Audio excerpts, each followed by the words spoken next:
Welcome to the Gag Is Podcast with me, your host, Charli Chanté, where I share the roller coaster of my life, the highs, the lows, and everything in between. After becoming a teen mom at 14 and a widow by the age of 21, it's a journey filled with tears and laughter, reminding you that even in the toughest moments, there's hope.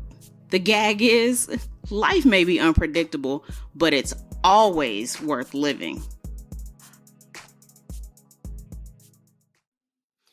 Hey guys, welcome back to the Gag Is Podcast. I am your girl, Charli Chanté. Thank you for joining me on another Friday. Oh man, it seems like these days are just like passing, right? And I feel like I'm always like, happy Friday, welcome back, guys. Like, before you know it, it's finna be Thanksgiving, it's finna be Christmas, it's finna be New Year's. But you know, we have to take it for what it is, and we just have to go from there. And so that should tell you that time waits for no one. So if there's anything you want to do, you got to go ahead and do it now because time waits for no one. Today's a special one. Um, I I've spoken in the past about a lot of self care, and one of the things that I do for self care is to read. I love to read, and so I've had the pleasure of reviewing a book called Dare to Become. Very good book. We're going to jump into some of that here in a moment. So if you have not already, grab your snack, grab your drink, and let's go ahead and get started and jump into this book review. So this book is a book written by a woman who has several businesses and has become an entrepreneur over the last decade. Now, typically, when I see books like this or I read books like this, I always think, okay, like, what's this person's story? And, is this person writing a story because they were born with a silver spoon in their mouth? What's going to take place in this book and what can I take from this book? When I tell you this is a book that I could read two, three more times because I feel like it was so good that I'm sure there were some things I missed, but this is one of those books that I couldn't put down. I couldn't stop reading it. Like, I wanted more. This book is very authentic from her early upbringing all the way to where she is now, life struggles along the way. Um, I I think I don't even there's not enough. I don't think there's enough time to even talk to you guys about how good this book is. And anytime I read a good book, I always recommend it. And this this is a must read for any woman out there that is going to soon start their entrepreneur journey, who has been thinking about it, who has had any doubt about it. This is the book for you. I kid you not. I really love this book, how she started off in her family's business and how that led her to the work ethic that she has now. There's many times in the book where she talks about the experiences that she's had. She's gotten to go overseas and go to college and have experiences and such. And I will say, I think I may have stayed overseas with some of the opportunities that she was given, but she decided to come back to the States, ended up going back to her family's business, and just kind of finding herself. One of the big things, and this is something because you guys know last year I started this podcast. We're coming up on a year. And one of the big things was, how much discipline do I have? Do I have enough discipline to be an entrepreneur? Do I have the tools? Do I have what it takes to become an entrepreneur? And I ended up talking to my best friends, and they were like, "You're good, you got it. And whatever you don't have, you'll figure out along the way." And so I started the company in March, but I soft launched the podcast in June, and then I hard launched in September. So we are coming up on that 1 year. Um, and I feel like the roller coaster that I have been on is what she talks about in her book. Because a lot of times people make it like, oh, I started this business and, it was just peaches and cream. Um, she started literally from the bottom. And one thing that stuck out is how people didn't believe in her and people didn't support her initially. And she didn't really let that detour her from what it is she wanted to do. She knew that this was something that she wanted to do, um, to fulfill her. And many times I kind of feel like that. I'm like, I'll talk more about that in the anniversary episode. I'm going to talk about people who you think will have your back and who are the closest to you. But then when you start out on a venture, on a journey, it turns out to be anything but that with the support. Um, man, man, this book is so so super good, and I have not met her in person, but I think that I would like to meet her because there's just so much information in there that I walked away with. That one of the biggest things that I took away is always start your emails and things with a salutation: good morning, good evening.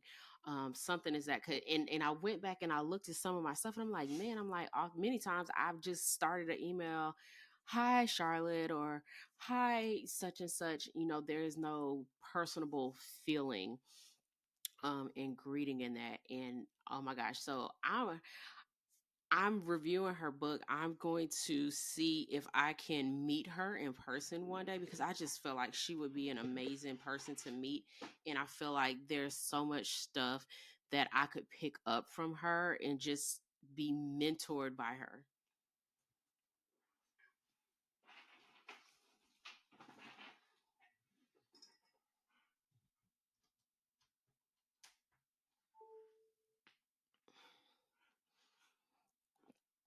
Um, so I'm gonna go. If you see me looking over, I'm just looking at my bullet points. As I read this book, I just made sure that I took a lot of notes. I had a lot of bullet points, and then I wanted to make sure that I tied it in with the show. Excuse me, tied it in with the show as well. And as I mentioned, this book is definitely something that I'm keeping on hand and keeping for reference. Pertaining to anything in my professional life, anything along my entrepreneurial journey. I'm 1 year in, and I'm blessed to even be 1 year in podcasting. Although I don't have a major platform like with thousands and thousands of followers and things like that, I'm grateful for the little community that I do have because it's rough in the first year, and a lot of people are broke within the first year. They just don't put the time and the effort into it. And for me, I'm my own recorder, editor, producer. I'm my own everything. And I think that's the thing about being an entrepreneur. People don't realize the time commitment that it has. And I'm doing all this while I still work a full nine to five, and I still have to be a mom. But this is something that I've always wanted to do. And I just stepped out on faith with it. And, you know, here we are a year later and things are good. Um, Another thing that I picked up is oftentimes we don't realize that our childhood and our upbringing play important parts in our life, whether we realize it or not. And as I said in this book, she details about how working in her family business helped shape her work ethic and how she is today. And I think I know from my upbringing, I didn't have that type of upbringing where I had something like a family business or anything. Most of my lessons that I learned and most of my work ethic comes from just learning. I did see my mother and my grandma work hard. Um, and so I knew that I should always work. Um, And it was just what am I working toward? Am I going to want to work to somebody forever, or is there going to be a come point? Okay, y'all forgive me. there If there comes a point in time where you want to work for someone else, um so like I said, a lot of personal touches in this book, and I just can't say enough good things about this book. I think over the holidays, I'm going to take the time to reread the book um, again to see what I can gather and garner from um, this book.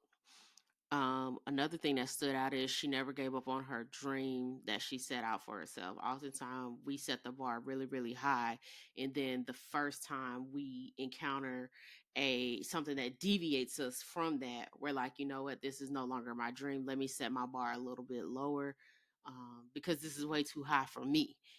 And one thing she did, she always betted on herself. And a lot of times we don't bet on ourselves. And every day I'm going to always bet on myself.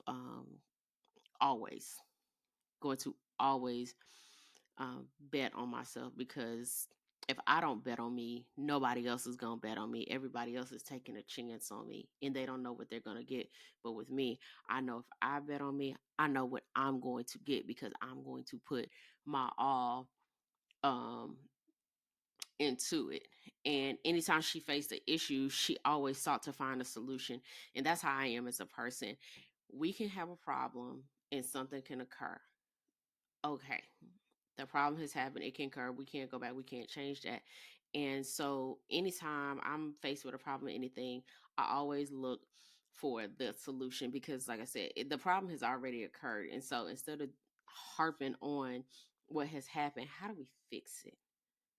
Like, how do we fix it? Is this something that we got to take a couple steps back, or do I need to reach out to help? Is this something that I need to fix within me? Like, how do I do that?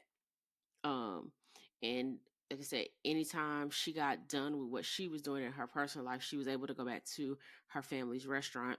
And she had that kind of crutch to lean on, but over time she knew that she couldn't continue to go back to that. So although the business was a help, it it could be a hindrance too. And so one of the slogans that I've kind of created for myself from reading this book is back to the basics, because we start off with the basics and then sometimes we kind of deviate. We're like, oh, I got the hang of this now. And then we kind of start deviating away from what it is that we know, what we know to be tried and true. And sometimes you just have to take a breath, take a look, and turn it around, go back, start back to the basics. And I've found myself saying that a lot lately, like, girl, get back to the basics. Just get back to the basics. What you know is tried and true. It's okay to start again. We've all had to start. Think about some of the greats. We've all had to restart over. So just because you have to start over doesn't mean you're a failure. It's just you're looking for a new route. That's all it is. You're just looking for um, a new route to embark on your journey on. Then my next bullet point is quitting your job. She quit her job to start her companies. I don't know if I'm that brave. I don't know if I'm that bold just to be like, you know what, I can't do this anymore. I know I'm worth better than this. Um, and she just quit her job and betted heavily on herself, and didn't accept any help from her husband, which I thought was so cool. um I understand why she did it, and then I don't understand why she did it, because in the short term you're like, oh, she didn't accept the help, like, oh, that's silly of her. But in the same token, when you are betting on yourself and when you're starting out, you don't want to have to say, well, so and so helped me. You want to have the ability to say, I betted on myself and I won. I did it on my own. But that's not to say that you shouldn't take help, not to say, anything like that. But I just thought that that was really cool. She took the experiences that she had had working for other high profile companies, and she knew how she had been treated in those companies, and she vowed not to treat her employees like that. And I commend her for that, for not keeping that cycle of what I say is employee misuse, um, not keeping that alive, and in her own business fostering a positive work environment, work relationship with her employees. um I love her saying, and I've probably said this saying like a million times before I read this book without even like realizing. Like, one of her favorite sayings out of the book is, "It's fine. I'm fine. It's going to be fine." I probably don't say have not said those words, but I've probably been like, "I'm good. I'm good. It's cool. It's gonna be all right." Um, so we're always saying, "Yeah, it's gonna be okay. It's gonna be all right. It's gonna be good." So throughout her book, she uses that little slogan, and it resonated with me very much. So, um, one of the big things um, that stuck with me that I I I want to think about, but I'm kind of afraid to, because again, I have to bet on myself, and she betted on herself. And so, since reading this book, I've taken the time. I had to take the time, and I had to sit, and I'm like, okay, Charlie, where do you want to go with this podcast? What do you want to do? What is your end goal? And it's kind of like, so from the stage you are now, what is your exit plan? An exit plan is something like, what steps are you going to take to leave the current situation so that you can fulfill your new hopes, dreams, like so you can pursue your passion. um and so I've had to start thinking, where do I want to take this podcast? Is podcasting something that I solely want to do? Are there other avenues that I want to explore, or is podcasting it? Do I want to podcast and then have other avenues? Kind of, where are we going with this? Because you can't just sit in front of this camera week in and week out in this microphone and, you know, just talk about different topics. Like, this can't be the end goal. Like, where are we going? Like, are we going to use this to start a nonprofit? Are you going to use this to go and speak to women? Like, what are we doing here? Like, you've got to have that exit strategy, because you can't, for only for so long will I be able to work a 9 to 5 and podcast at the same time, especially in the capacity that I'm doing it, where I'm doing all the editing and everything like that. And so, since reading this book, I've really sat down and said, okay, this is what I want to do. This is my game plan. This is my 5 year game plan. This is how, well, actually, I started with a 3 year game plan. And I said, this is what I want to do, and this is where I want to be. And I've noticed that I started taking those steps to help me get to where I want to be in 3 years. And when I started thinking about it, I was like, okay, I'm like, this is super scary. So I quit thinking about it. And then I revisited it, and then I started writing down. I bounced it off Nikki. I was like, okay, I was like, this is where I want to be. And she's like, well, how you going to get there? So I know I want to be here, but I want to get there. And I'm going to have to pave the road to get there, because where I want to be, that road is not paved already. There's some side dirt roads, that can help me get there, but I'm going to have to pave my own road, and I'm going to have to brick by brick asphalt. I'm going to have to pave my own way, and I'm okay with that. It's just, how much sacrifice are you willing to give to pave that road? And I feel like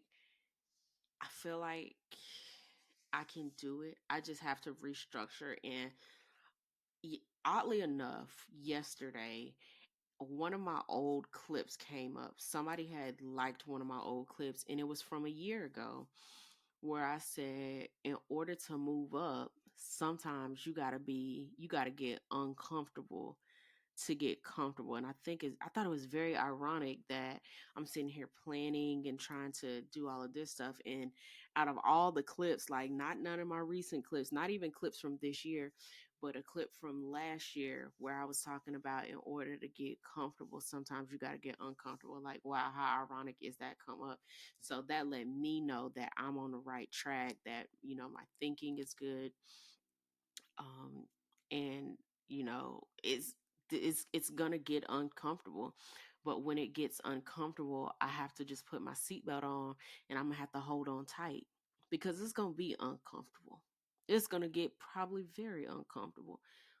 But while I'm uncomfortable, I know that the situation is working out for me to be comfortable. And so I just keep that kind of like in the back of my mind. Um, but again, I cannot say um, enough things, enough good things about this book. And when I'm in Atlanta, I hope that I get to meet you one day. I hope that I get to run into you. Would love to talk more about. I feel like this book needs a follow up. I feel like this book definitely needs a follow up with some kind of like rules of engagement. But would definitely love to meet this author, just to get some more information about her. So like I said, leading up into this 1 year anniversary show, it's just nothing but positivity. Um, I am so super glad that I was able to review this book. This book is, oh my man, you guys just gonna have to read it for yourself. Um, yeah, and just you're just gonna have to read it to yourself. I recommend any woman to go read it. I will put the link down below so that um you can go and order this book. I'm not sure if it's available on Audible or anything, but I do know it's available via Amazon. So like I said, that link will be down below. Um, and so yeah, so entrepreneur her, you know, that's that's just what it is. So moral of the story, bet on yourself because ain't nobody else gonna bet and take them chances on you that you will. All right, so y'all know we always do a song lyric of the week, and so I felt like for this week, what is one of the songs that I utilize when I need that little motivation, when I need to get up and go. And so for my song lyric of the week, I chose "Believing in Me" by Monica. Very positive song. And it every time I kind of get down a little bit, I always listen to it, and it reminds me that I need to continue to do what I'm doing and strive to be better, and continue to believe in me, even if nobody else does. All right, we have come to the end of the show. And like I always say, if you are not already, please make sure that you are following us on Instagram and YouTube at the Gag Is Pod. Feel free to um, follow my personal page at smartfit_okie as well. Make sure that when you are listening to the episodes that you are clicking the notification button so that every time a new episode is released, you are notified. Please, please, please, this is my big favor of you. After you listen to an episode, please share it with someone. Also, leave a comment, rate it, because that helps to get the show out to more people. All right, guys, until next week, I am your girl, Charli Chanté. This is the Gag Is Podcast. Bye, guys.